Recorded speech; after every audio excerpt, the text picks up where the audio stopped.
molestón, ¿no? Entonces, en seguido, o sea, más allá, ¿no? A mí me decían chori, porque echaba el choro en cada exposición, casi no se nota, ¿verdad? Pero, pues bueno, jamás me molestó, ¿no? O, ¿cómo me decían? Yepe, Geme, yo tengo mi gemela, y cosas así, ¿no? O sea, no fueron tan, apodos así tan, pues no sé, que de alguna manera me echaran para abajo, ¿no? Pero si ya nos vamos para otras cuestiones. Ujú.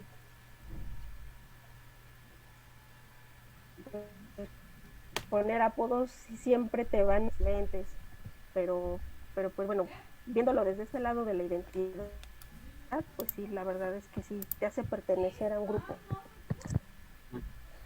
Sí, aquí sobre todo empezar a hacer la distinción, ¿no? De que tal vez, o no sé, a lo mejor Roberto, tú, Erika, sí podamos hacer tal vez una apología de la violencia, pero más que una apología de la violencia, distinguir estos medios de socialización, estos mecanismos que por índole son violentos, ¿no? Digo, cada quien habla como le fue en la feria y creo que todos hemos tenido momentos en los que dices, ah, pues es un apodo, como dice el Ferras, ¿no? Ni pedo, lo pago.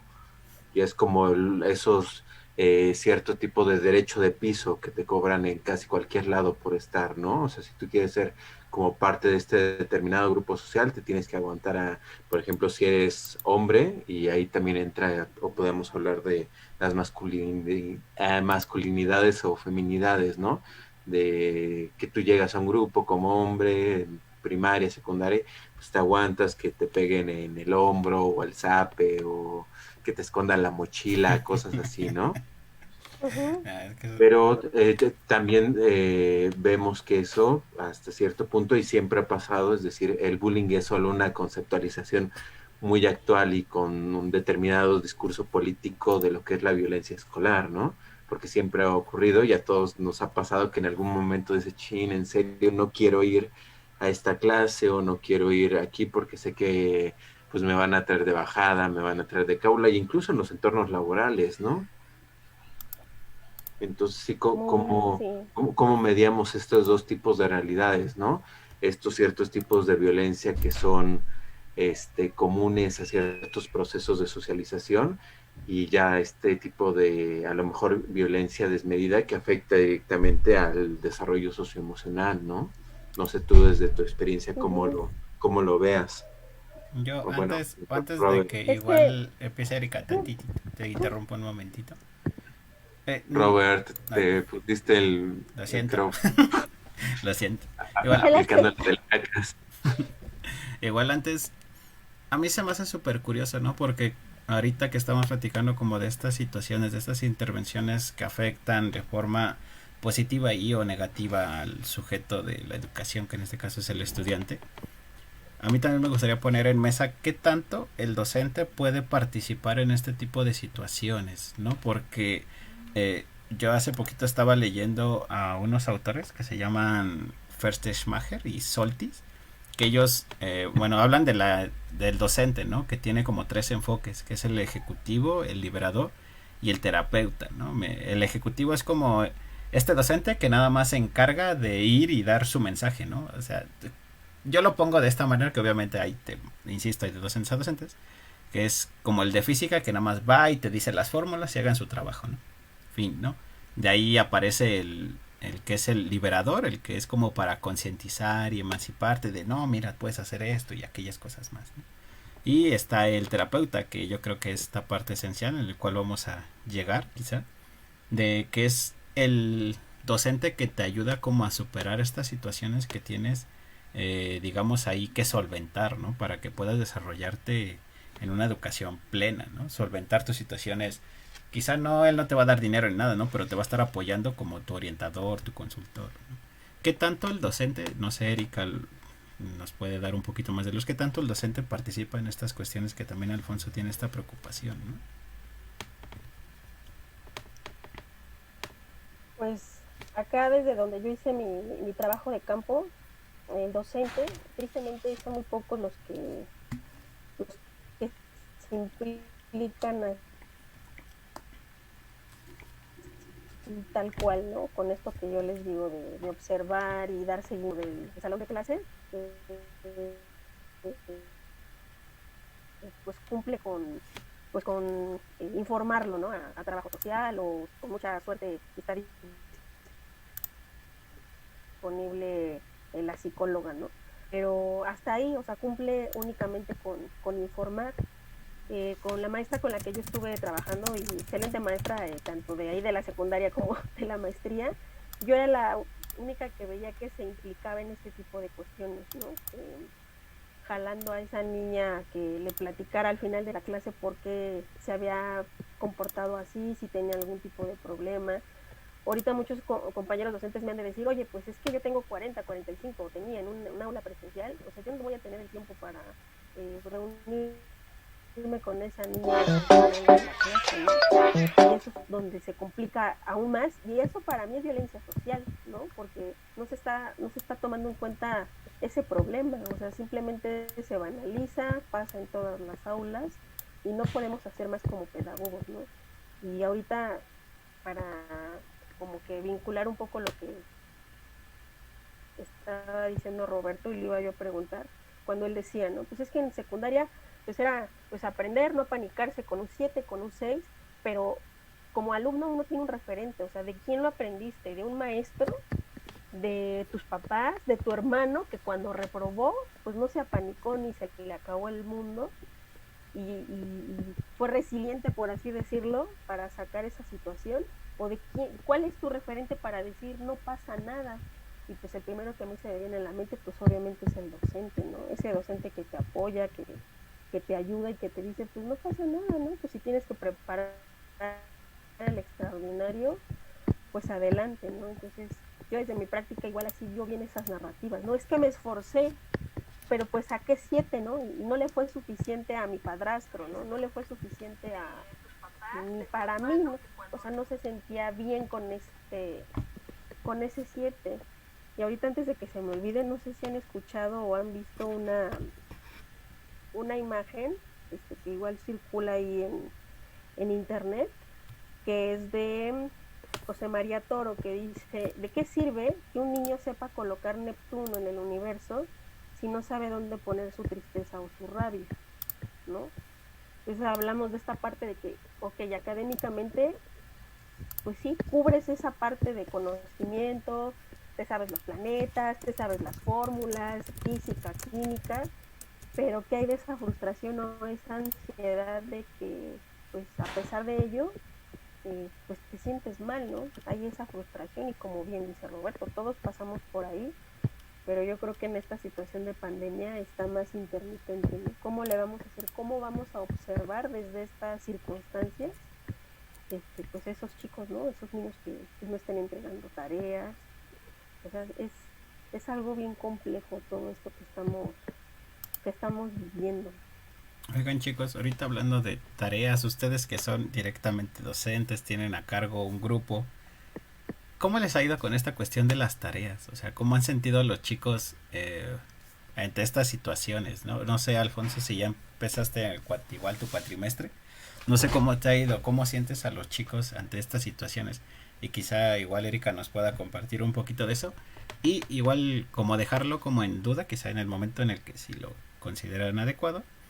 ¿Cómo creen que ahorita que esta nueva educación más bien, ¿cuál sería como unas estrategias que podríamos utilizar nosotros como docentes para que los chicos no se sintieran tan estresados, digámoslo de alguna manera, o se sientan más atraídos ante esta nueva educación, ¿no? Que las tareas no les sean tan agobiantes, no sé, a ustedes qué les ha funcionado. Pero primero, Sí, ¿cómo les va con sus tareas? antes, un comentario aquí muy interesante en el foro, en los comentarios en vivo. Nos dice Carmen Hernández, como pregunta, nos dice, al inicio de los ciclos escolares se presentan los parámetros de evaluación en porcentajes distribuidos casi siempre en asistencia, participación, exámenes, etcétera. Presentamos cómo vamos a evaluar desde lo evidente, lo cuantificable. En educación básica se les presenta a los padres y van pensando en qué tienen que cumplir sus hijos. no se habla de un cuidado socioemocional, o al menos no tanto como peso. ¿Cómo hablar de un cuidado de sí? Esa es la primera pregunta, ¿no? O sea, si realmente estamos como tan inmersos en esta cuestión de las evaluaciones, que es simplemente el asentar en un número el desarrollo cognitivo que haya tenido un alumno, cómo pasarlo, ¿no? O cómo incorporar a esas escalas el cuidado de sí o el cuidado socioemocional. Y continúa el comentario, ay, lo perdí. Ah, ya dice, ¿o será que como en estos parámetros son cuestiones estandarizadas y las emociones, evidentemente, perdón, y las emociones devienen de una subjetividad individual propia de cada persona, y en un salón tenemos como 30 de esas? Más la del profesor, es difícil situarlas dentro del currículum escolar. Entonces, ¿cómo hacemos esta mediación, no? Que creo que es este punto que a veces sí, incluso obviamos un poquito, ¿no? Ahorita que vamos a empezar a hablar de tareas y de todas esas cuestiones, ¿no?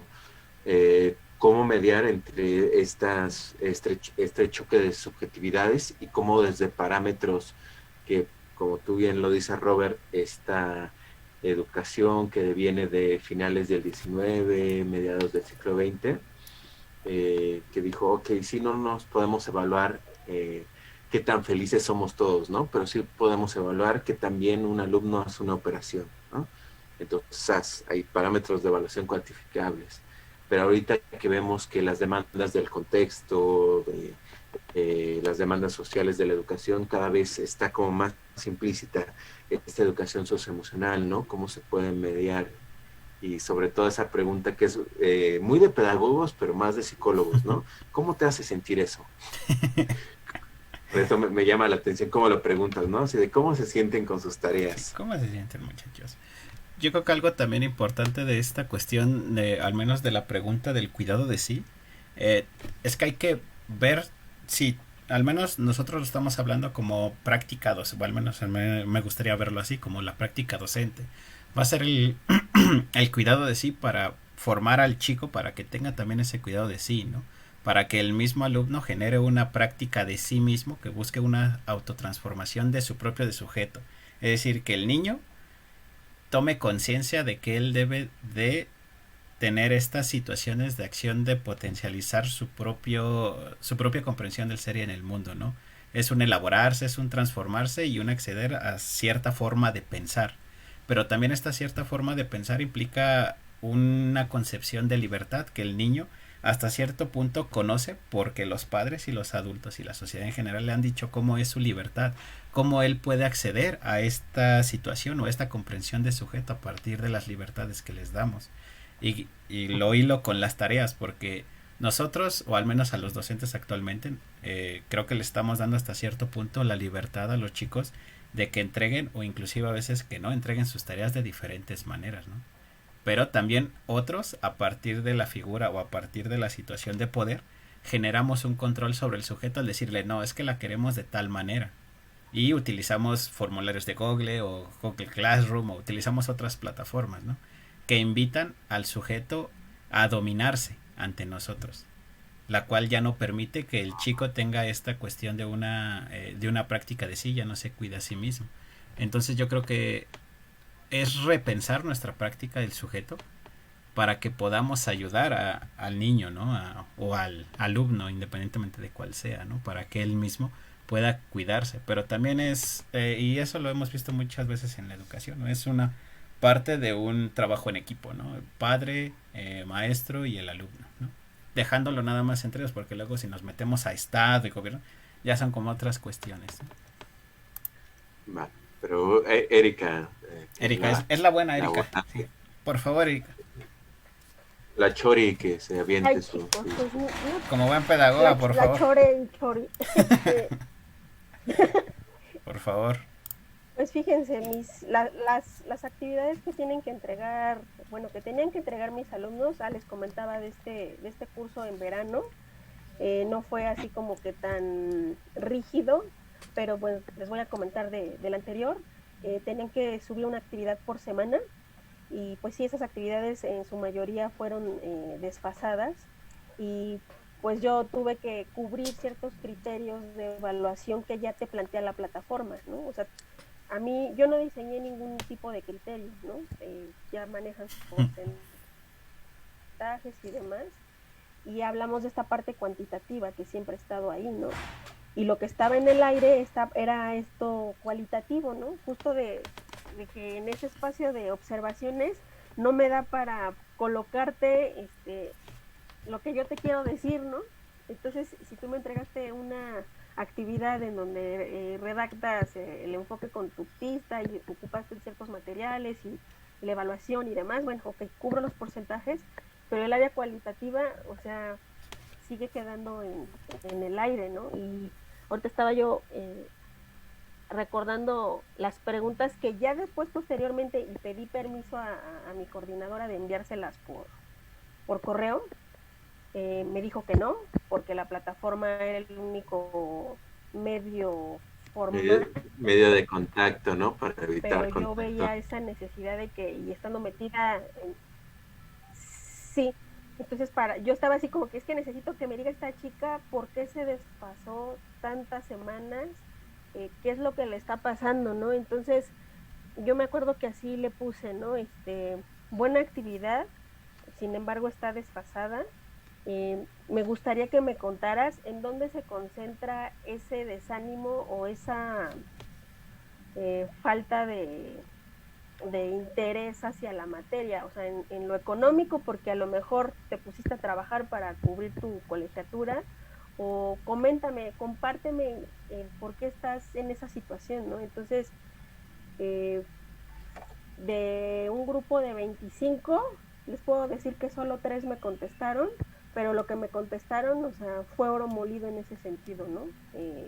De conocer esa parte de no me gusta la materia, no me gustan los contenidos, me parece aburrido, y solamente así es cuando yo así lo veo, puedes ser flexible como docente y darte cuenta qué es lo que realmente está pasando, porque cuantitativamente pues ahí está el informe, está la evidencia en la plataforma, pero esto cualitativo pues a mí me sirvió en ese momento como narrativa y pues me funcionó, ¿no? Pero pues no sé, para mí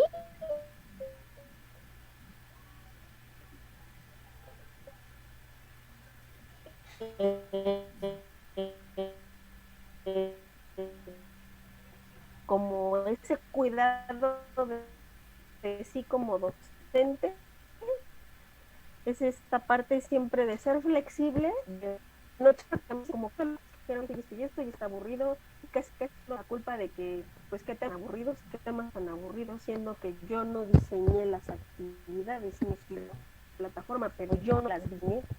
Entonces es algo bastante frustrante, ¿no? Entonces, para mí es esta flexibilidad y de algún modo pues escuchar de algún modo, aunque sea leído o no hablo, lo que me dicen, se quedan al aire muchos. Entonces eso fue lo que yo, como lo solucioné en ese momento, pero sí es muy desesperante porque la plataforma solo maneja números. Ya se congeló la pantalla, ya. ¿Cómo ven? Ahí seguimos.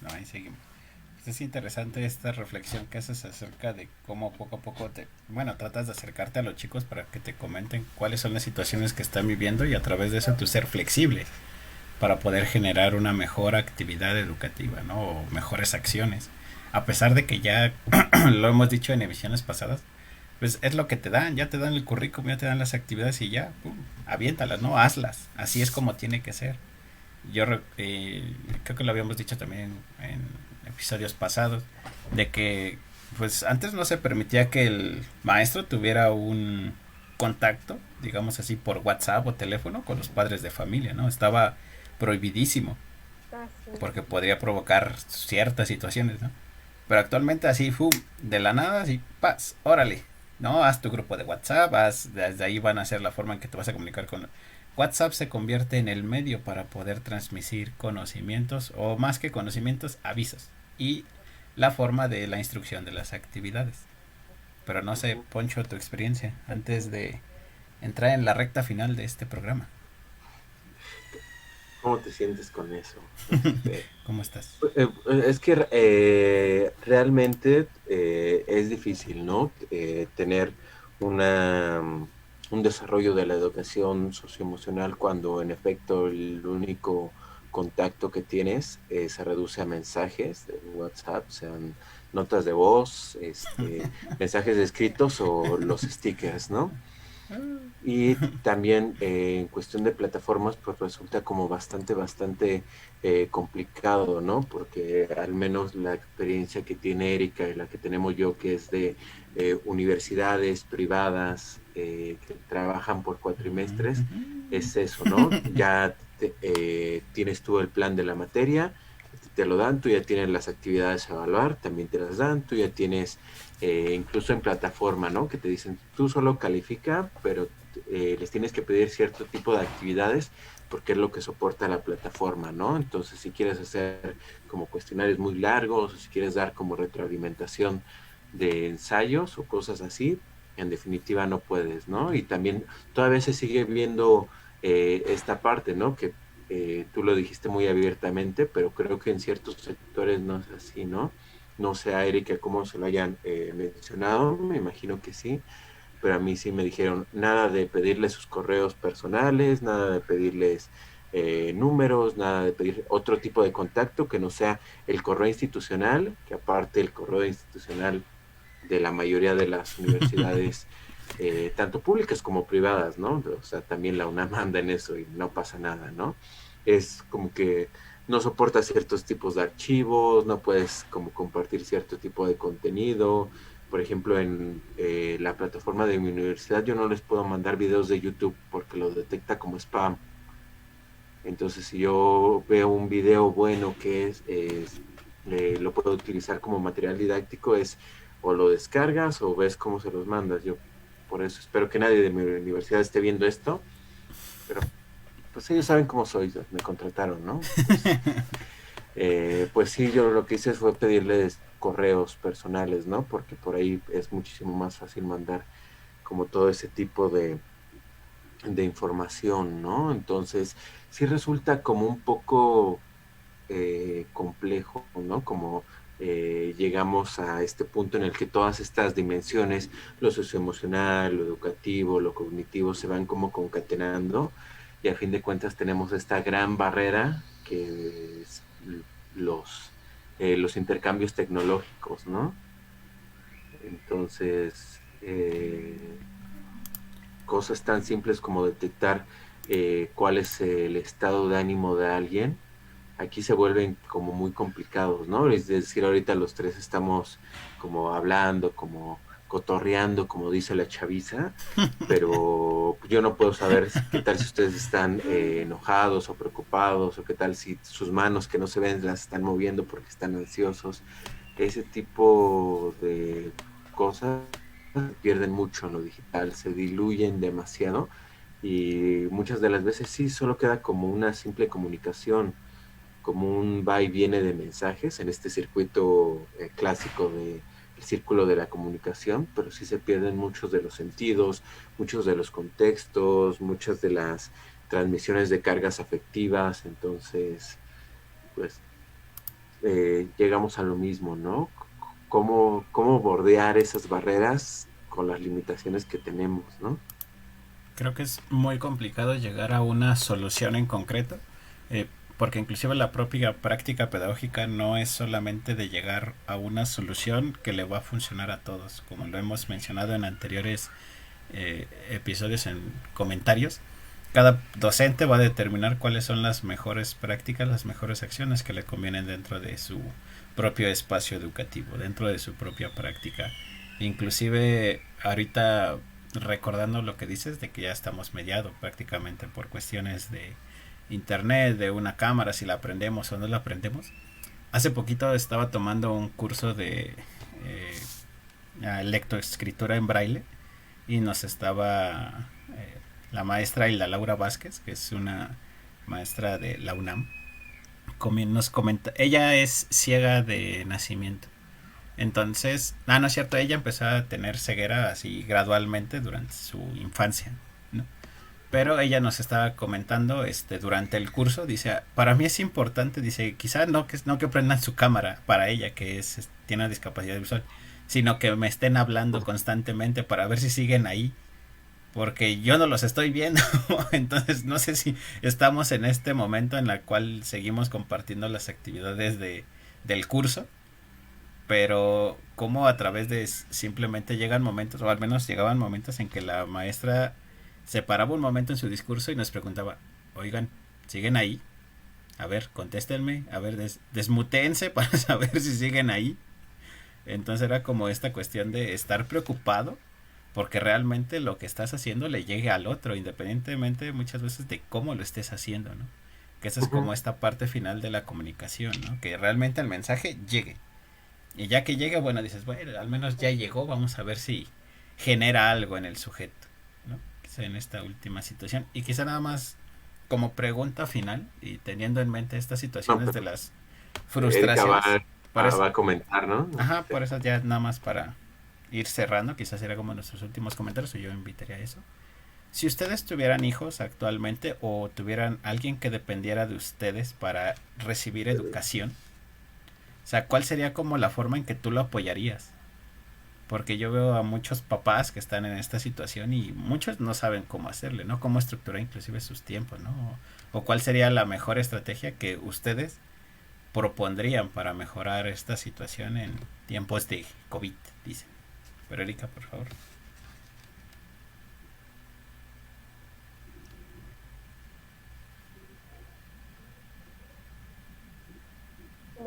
Me quedé pensando con lo que estaba diciendo Alfonso de las de la misma plataforma. Así ya rápido nada más les comento. Yo mi grupo de WhatsApp de mis alumnos, hubo un momento en el que sí lo tuve que cerrar porque ya entre ellos se daban instrucciones de manera diferente, como que yo entendí esto y yo aunque grababa pues sí, en audio las instrucciones, ellos las cambiaban, total que se hacía un desbarajuste, ¿no? Pero bueno, finalmente se resolvió, pero es esta parte en donde llega como que la desesperación de esa falta de comprensión lectora, porque sí, en efecto, estaban mal redactadas, pero yo no las redacté, eran parte de la plataforma y yo lo único que era como que guiarlos, ¿no? Y pues se hizo un caos, ¿no? Entonces, pues sí, es el WhatsApp, todos quería hacerlo a su modo,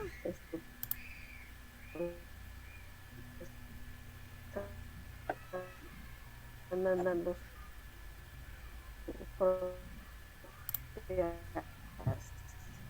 instrucciones, ¿no? Allá de cuarto de primaria, me dicen, pues te voy a mandar a fulano, ¿no? No sabe las fracciones, pero pues ahí dale una hora de asesoría, ¿no? Entonces digo, bueno, ok, me pongo en contacto pues, con la mamá, le pido los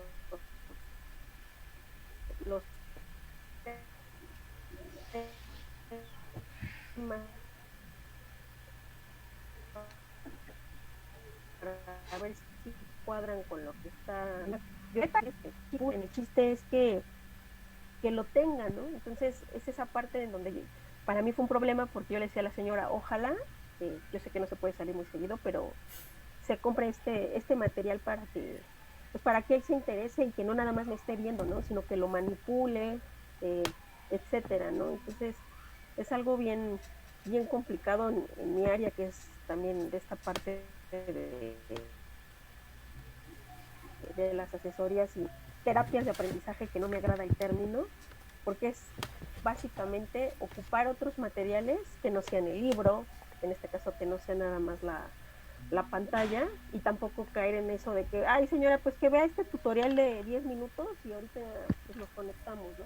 ¿No? O sea, si yo estoy ayudándole de manera extra, pues tengo que buscar los recursos que el niño no conozca, pues para que llegue ese aprendizaje, ¿no? Entonces, sí sí es todo un reto, mucho, tenemos mucho por, pues no resolver, pero como que diseñar desde nosotros, no desesperarse y pues darles esa ayuda, ¿no? O sea, no negárselas. Ujú. Pues sí, es bastante complicado, ¿no? Como todo este tipo de situaciones y ya nada más igual para ir cerrando y como atender la pregunta que hizo Roberto, ¿no? No sé, supongo que los padres de familia son los que la han, hasta cierto punto, desde ciertos enfoques, la han tenido como más difícil, ¿no? Como todo el tiempo tener que convivir con el hijo y mediar entre todas las esferas de su vida, ¿no? La esfera de ellos como trabajadores, la esfera de ellos como padres, la esfera de ellos como instructores, la esfera de ellos como facilitadores, ¿no? Entonces realmente no podría yo como darles ningún consejo, ¿no? Y no por falta de empatía, sino por falta de conocimiento y de causa. Más bien, ¿qué se, como lo decías, ¿no? ¿Qué se le recomendaría a alguien que está en esa situación?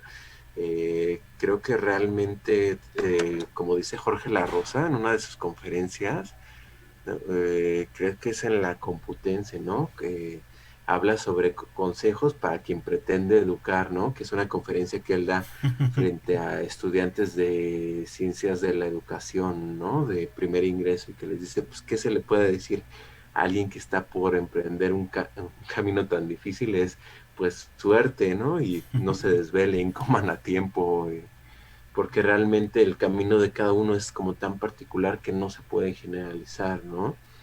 Solo que sí nunca se pierda de vista que tanto como para padres de familia, como para educadores, como para alumnos, que realmente la educación no es solo un proceso cerrado de enseñanza y aprendizaje, ¿no? Ahorita todos los psicólogos educativos están buscando con lanzas y con trinchetes, pero no solo es eso, ¿no? Sino que además tiene un montón de diferentes esferas, ¿no? Como lo hemos estado viendo a lo largo de estas pláticas, ¿no? Que está lo social, está lo psicológico, está lo emocional o lo socioemocional, que hoy Erika ya nos dio muchísima luz sobre el tema y que independientemente de esto, creo que de las cosas que podemos hacer es para mejorar todos, tanto padres de familia como educadores como alumnos, es precisamente hacer ejercicios como los que estamos haciendo, ¿no?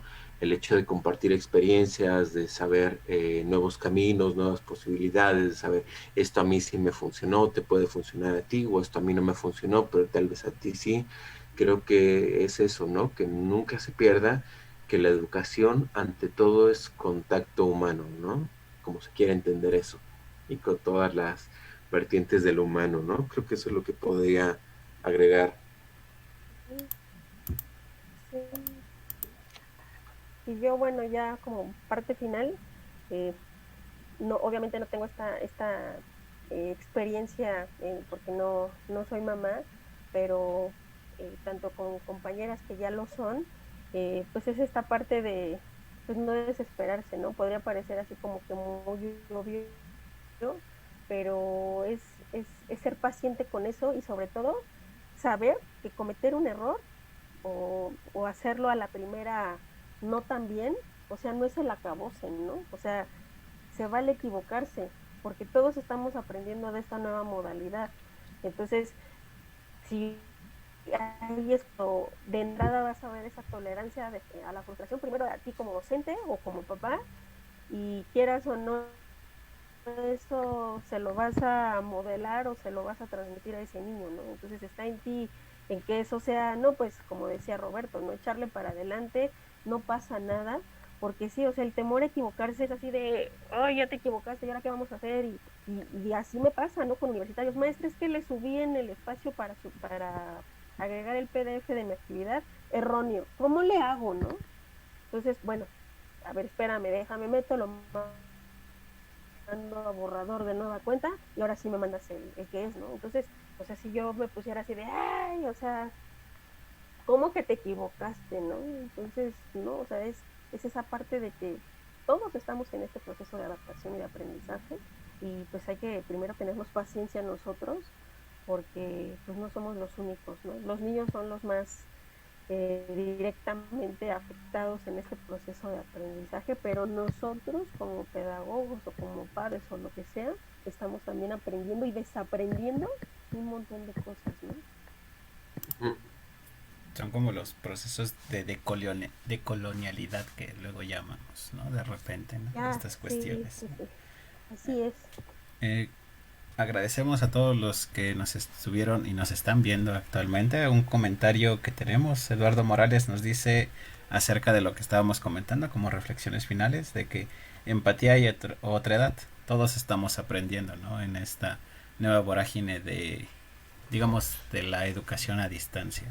Pero creo que también una parte importante en este sentido para todo el mundo, a mí me suena al saber qué queremos hacer principalmente, ¿no? O sea, el ser conscientes de que somos sujetos en formación, pero también saber qué sujetos de formación somos nosotros. Y si nosotros tenemos como decía una profesora que tuvimos en la universidad, o que tuve en la universidad, decía, si tenemos un sujetito a cargo nuestro, pues saber qué tipo de sujetito queremos formar, ¿no? Muchas veces. Porque lo que hacemos comúnmente es dejárselo a la educación, es decir, se lo aventamos a la escuela, como si la escuela fuera la única forma, o el único, digamos, la única epistemología, digámoslo así, para que se genere un tipo de sujeto. Nosotros estamos dejando que la educación moldee al sujeto, la educación que se imparte dentro de la escuela. Y nosotros nos olvidamos que nosotros somos parte importante de la forma en que vamos a concebir a ese sujeto pedagógico. Yo confío en que todos los padres, maestros y alumnos tenemos este sentido de que sabemos qué es lo que estamos buscando dentro de la educación actual, ¿no? Tener empatía, tener respeto hacia el otro, tener tolerancia, tener este sentido que nunca me ha gustado, que es lo que más de repente te dicen del échale ganas, tú puedes. Tú puedes. Creo que ese es el peor consejo que le puedes decir a una persona que te está pidiendo un consejo. Échale ganas, tú puedes. O sea, creo que otro consejo le serviría un poquito más. Pero aún así creo que es algo tan normalizado el decir échale ganas, porque creemos en el otro. Creemos que realmente esa persona puede realizar lo que esté buscando, ¿no? Que pueda formar el sujeto que esté buscando, ya sea a sí mismo o a otro, y apoyarlo en ese proceso formativo. Yo les agradezco muchísimo a Erika, que estuvo aquí presente con nosotros, que nos compartió su experiencia dentro del ámbito educativo de la perspectiva socioemocional, a nuestro colaborador y coconductor Alfonso Guzmán. También soy un colador a veces. También, perdón. Colaborador y coconductor de aquí de Pedagogía Psicópata, Alfonso Guzmán. Y no sé si tenemos algún otro comentario, chicos. Al menos en el video me parece que no. Muchísimas gracias a todos los que estuvieron conectados, a todos los que estuvieron comentando y a todos los que nos regalaron ahí su pulgarcito arriba, su me enoja, su me encorazona también. Muchísimas gracias a todos. Recuerden que tenemos emisiones todos los días miércoles principalmente. El día viernes pasado por cuestiones técnicas ya no se pudo realizar, pero el día viernes tenemos programado experiencias pedagógicas random, igual a las 9 de la noche. Vamos a tener de invitado una perspectiva de la educación y el deporte, cómo se complementan actualmente desde este punto de vista principalmente universitario y actualmente en la pandemia. Entonces los invitamos a que estén atentos a nuestras redes sociales para escuchar un poco al profesor Misael, que nos va a entablar un poquito sobre sus reflexiones de educación y deporte en la época actual. Bueno, y sobre todo muchísimas gracias agradecerles esta oportunidad. No, gracias a ustedes, y digo, este tema da para muchísimo más, pero pues bueno, para múltiples tesis. Ya me quedé picada. Ahí te alcanzo en el doctorado, Erika. Muchas gracias por invitarme. No, un Pongamos gusto. chonguitos a ver No, qué sucede. un Sí, gusto. un gusto escucharlos y compartir. Un gusto, agradecemos a todos los demás y sin más nos despedimos deseándoles una excelente noche, que hayan pasado un agradable 15 de septiembre y que estén pasando también un bonito un 16 de septiembre bonito, coman mucho pozole si todavía les queda, tostadas, pambazos y todo con medida, recuerden. Y nos vemos hasta la próxima. Cuídense, chicos. Nos vemos. Igualmente, Bye. gracias a ustedes. Bye. Bye.